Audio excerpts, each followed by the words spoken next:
Hello everybody and welcome back to the Overlap Breakdown channel. Liverpool have smashed the Premier League transfer record again this window, securing the signing of Alexander Isak for £125 million. But the biggest question is, what happens to everyone else in the squad?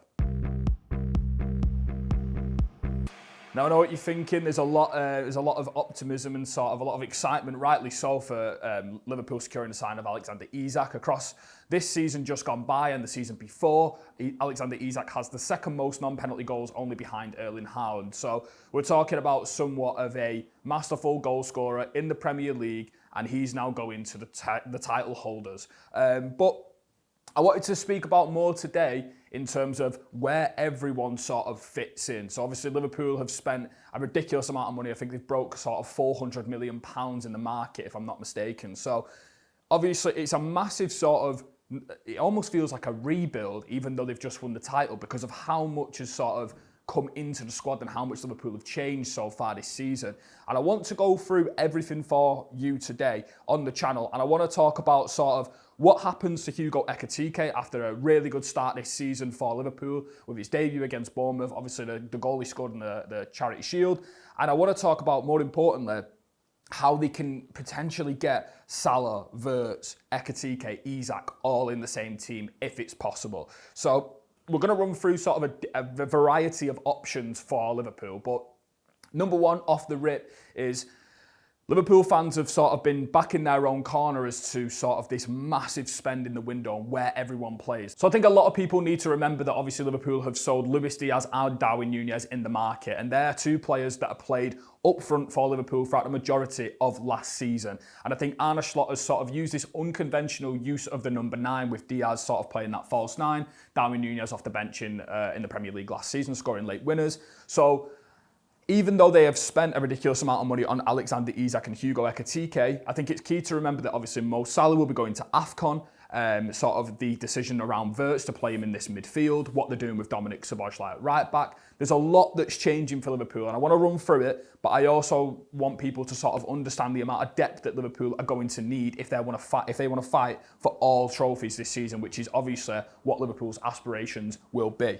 So I want to just throw this on straight away into talking about some data sort of on Alexander Isak. I'm going to start with sort of his open play touches, and we can see here for Newcastle last season, he had somewhat of a left-sided bias to his touches. So we can imagine that he's playing up front for Newcastle here. He is more so receiving in these sort of areas for Newcastle. And obviously that is to partner up with the left winger that is Anthony Gordon and sort of combine on these left sides. Remember that goal that he assisted at Goodison Park, where he sort of dribbled down the line, took it past 3 players and squared it, and it's absolutely brilliant. But it is also key to remember that if we look at Hugo Ekitike's debut at Liverpool, especially in the game against Bournemouth, the goal that he scored and assisted both come from these sort of left half-space fixated positions. So we're not talking about the centre-forward staying down the line here. We're talking about, can he get out here, get in the half-space, use sort of these drift-in, gap pull around the outside, and combine with them. And that is something that we've become really familiar already with Hugo Ekitike's game so far at Liverpool. Now, again, I want to show you another map, which is sort of Isak's dribbles for Newcastle last season. And we can see the same thing, which is the left-sided bias to his dribbles. And he is more of a left-sided player, especially when it comes to, dribbling with the ball, touching the ball, linking play. I think he does, not just for Newcastle as a system, but I think he does tend to enjoy playing in these left spaces. Now, that begs the question of where does Hugo Ekitike fit in? Because there's been a lot of talk about Liverpool potentially playing 2 up top and going to more of a 4-4-2. I don't think that can necessarily happen. I think the midfield is probably a little bit too weak, but we will explore it as an option in this video today. But I think what might happen is Hugo Ekitike takes the role of Cody Gakpo in numerous games this season. And just to apply a bit of context to what we're saying here, Hugo Ekitike's open play touch map in the Prem for Liverpool this season, we can see them sort of same characteristics, which is a left-leaning sort of striker. So I don't think this is a player who will find it hard to transition to sort of this outside to inside left winger position. But as we'll go on to speak about later, I don't think this suits sort of Florian Wirtz drifting into the same spaces as Ekitike if they played potentially a 4-4-2. But in this 4-2-3-1, I think the foundations are very much there for him to work with. If you think about Cody Gakpo and we think about his use under Arne Slot, whilst he's not, this amazing gifted winger, he is efficient and he's a goal scorer and he is a creator from these wide areas. And what Gakpo is an unconventional winger. He's 6'3". He's got this ability to drive across the box, shoot across goal. He can combine with a striker well. He's got really good off-ball movement and he often positions himself really, narrow inside. Now, when we think about Ekitike's sort of goals and assists for Liverpool already this season, we can imagine that Ekitike can produce a similar level of, capacity in that role. And I want to explain to you sort of how the squad dynamic might work with that. So if we can imagine that this is Liverpool, the Liverpool team that played against Arsenal at the weekend, we can imagine that if this is Hugo Ekitike, he moves narrower. We can get sort of Florian Wirtz drifting in behind the 9. Get Isak a little bit more right leaning, even though he's not necessarily a player, as we've mentioned, that favours them. If you look at the majority of his goals for Newcastle this season, we're seeing sort of a lot of blindside runs on the left centre half and a lot of these runs and a lot of, outside the blind side and getting in beyond. And I think even though Isak suits playing more left for his sort of dribbling package, his touches, sort of the feel for the ball, his link-up play, I think we're looking at Isak as much more of a pure goal scorer than Ekitike. I know people like to talk about Isak's sort of technical quality, the stuff he can do outside the box, but as we mentioned before, only Erling Haaland's got more non-penalty goals than him over the last 2 seasons. He is a brilliant Premier League goal scorer. He's not just someone who can do the technical stuff. And that's when I look at Liverpool, I don't want to see Isak doing this. Whilst he can, I want to see Isak breaking and pushing the defensive line back, using that pace in behind. We all remember the goal he scored at St James's Park against Liverpool when he was 1v1 with Van Dijk down the channel, bursting in behind. Ekitike has that quality, but Ekitike is more ball to feet, in my opinion, than Isak is. I think he's a lot more of a more conventional centre-forward who can do that. The rest of the team, obviously we've seen so far this season this role from Ryan Gravenberch to sort of split the centre-halves, and we've seen it a lot in the game against Arsenal in the second half where he was sort of positioned a little bit more left here and letting the centre-half sort of push along. And that means that the right-back, who in the game against Arsenal was Dominik Szoboszlai, and we covered him in a more general piece on the overlap over the weekend, he can now make these sort of inroads into that right-half space. And I think the key thing to mention about Dominik Szoboszlai's sort of role in this Liverpool team is obviously the amount of off-ball work he's responsible for in keeping Mo Salah high. It's something that we kept mentioning on this piece. But if we can now tuck him into midfield in these right-back zones, we can get his running in behind Salah and he can play more on the ball and off the ball as a traditional sort of right midfielder, right central midfielder. Now, I don't doubt that Liverpool won't stay in this shape. I think if we imagine that this is Liverpool, sort of game to game, I think they will sort of stick with this sort of 4-2-3-1 where they can press high, Mo Salah can stay high, Szoboszlai can time these jumps, and Ekitike sort of remains left. But I think having that ability to sort of tuck everyone inside, get Wirtz behind the 2 strikers, the centre midfielder sort of splitting the centre halves, can we get Szoboszlai inside? Can we get Kerkez actually arriving into them spaces? I think when we watched him at Bournemouth, what was his trademark things is his energy, his underlaps, his overlaps. He's arriving into space. We don't want Kerkez sitting there all the time. We don't want him holding the width for Liverpool. But similar to Gakpo, we want Ekitike drifting in as Kerkez likes to make that overlap. So I think for me, that is one of the best solutions to sort of get everyone in the team. Now, I'm going to move on into a couple more solutions that you have actually sent over to me on X, and I want to cover sort of my opinions on how they look for Liverpool over the next, coming seasons. If you're enjoying the video and want more tactical analysis and podcasts, please press the subscribe button below and hit the bell to enable post notifications. So now moving on into one of the last segments, before we go in to speak about sort of Isak's potential injury concerns, which I'll get onto right at the end because there's a lot of positives around this signing and I want to stick to the positives because Liverpool fans have got a boatload of talent now and they should be getting excited about what the potential of this team looks like, how much, prolific goal scoring can they get in the team. So I think the last one I'm going to touch on sort of as a structure-wise is the 4-4-2. Now, this is an idea that when Newcastle were linked with Ekitike, Newcastle fans actually got quite excited about playing, 2 split strikers. Now, For me, I'm not really sure if this works. And the reason why I'm not really sure this works is because you would have to put Florian Wirtz sort of as a left midfielder off the ball. Now, in our Florian Wirtz piece, we didn't actually mind him playing as a left winger in a 4-2-3-1 or a 4-3-3 because it meant he could situationally run inside and then get overlaps from Milos Kerkez.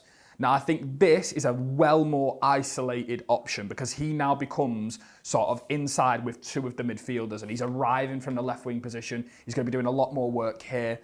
And for me personally, I just don't think it's sort of the best use. Now, I am going to caveat that and sort of say that it's maybe not impossible to do this because Hugo Ekitike has said in his interview that he doesn't mind playing with a second striker. We all remember his relationship with Marmoush at Eintracht Frankfurt. We remember their 4-2-2-2, very Frankfurt-inspired 4-4-2 like this. Now, that's something that also Liverpool have done on the ball, in deep build-up. We mentioned this sort of when we were reviewing Slot last season, but these two players sort of dropping in here, wingers pinning wide and high.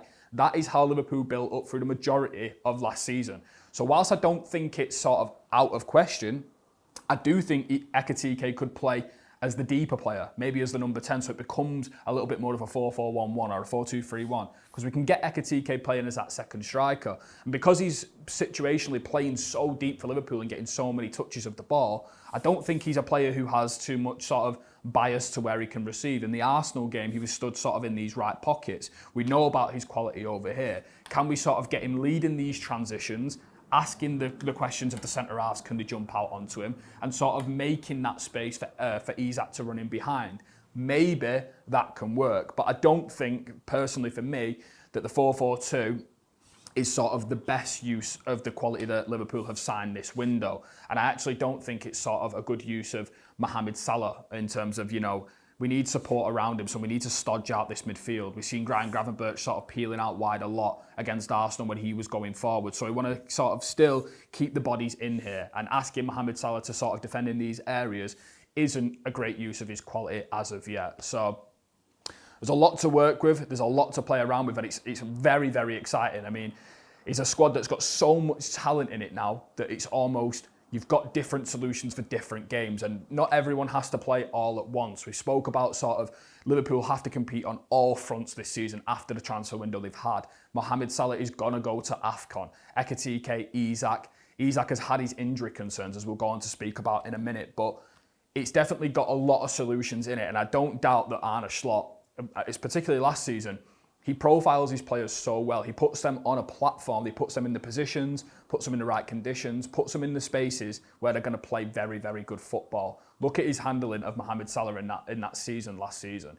Everything for Liverpool was tailored around getting him closer to goal so he could produce elite numbers, and that is what he did. So I'm really, really optimistic for Liverpool. Don't get me wrong, you've signed this much talent. I don't think even if there's like squad complications that it'll fail, because there's that much talent in the team that it's almost impossible to fail. But on top of that, you've now got a manager who knows how to manage his players, platform his players in such a way that, works out for Liverpool as a team. And just before we move on into the final section, which is going to be talking about Alexander Isak's injury concerns and sort of not brushing over them, but giving them a bit of context, I want to say that Arne Slot has already talked about Hugo Ekitike potentially playing on the left side. He said, I see Hugo mainly as a number 9 that can also play from the left or together with a number 9. We need to have one more attacker at least. So we're talking about a player here, as we mentioned just before this segment started, can we play multiple positions as a forward? He's a very, very versatile forward. He's not someone that's sort of restricted by angles,